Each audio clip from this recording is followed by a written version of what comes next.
la tragedia del avión malayo MH17, Estados Unidos apela a las emociones de la gente, pero sin esclarecer nada y sin presentar pruebas, opina el politólogo Sergei Mijayev.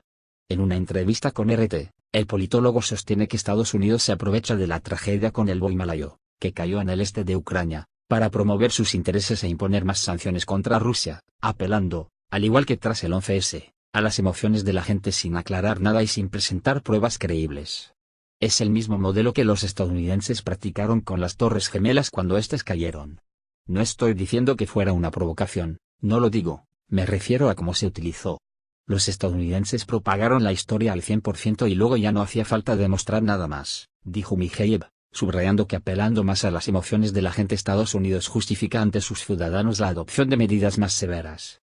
En opinión del experto, el hecho de que Washington no aporte pruebas significa que no las tiene, ya que si las hubiera tenido, ya las habría presentado hace tiempo. Las fuentes de información se reducen a los rumores que se escuchan en el mercadillo de los domingos. Punto.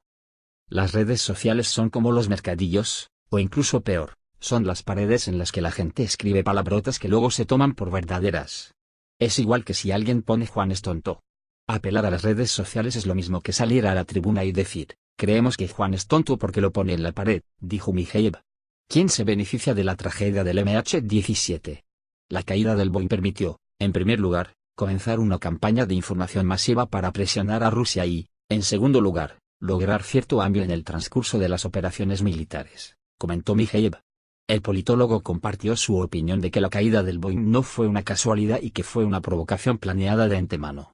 Occidente acusa a Rusia de haberlo perpetrado y planeado, pero no hay ninguna respuesta a la pregunta, signo de interrogación abierta ¿para qué?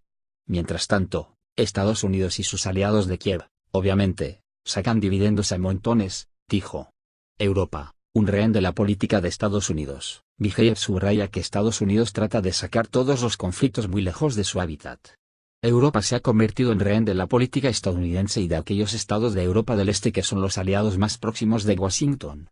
Ellos, como quien dice, están cosechando los frutos de la precipitada expansión que por motivos políticos emprendieron en los años 90 del siglo pasado. Afectaron demasiados países postsoviéticos, países del bloque soviético. Ahora estos países son los principales aliados de Estados Unidos y están exigiendo sus derechos dentro de la Unión Europea en perjuicio de Europa, opina Mijayev, haciendo notar que todavía no está claro qué obtiene Europa a fin de cuentas repitiendo la propaganda que les dicta Estados Unidos y destruyendo su soberanía. Sanciones suicidas para Europa. En cuanto a Europa, sus acciones tienen un matiz suicida. Primero, las sanciones contra Rusia perjudican su propia economía. Segundo, una complicación tan grave en las relaciones con Rusia realmente genera una amenaza desde el este.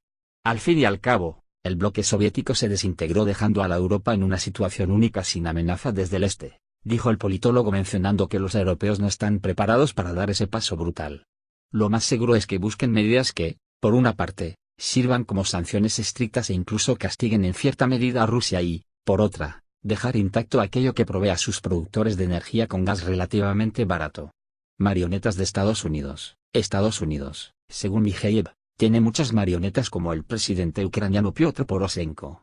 Cuando una marioneta se rompe, siempre tendrán otra para poder sustituirla. Poroshenko es una marioneta que puede romperse, pero la sustituirán por otra. Hay muchos posibles candidatos que le están pisando los talones. De hecho, no pienso que Poroshenko tenga un futuro tan despejado, incluso en el caso de que gane la batalla en el sureste. Hay mucha competencia y Poroshenko ya ha cumplido con su deber. Así que lo pueden echar de la política en el futuro, opina.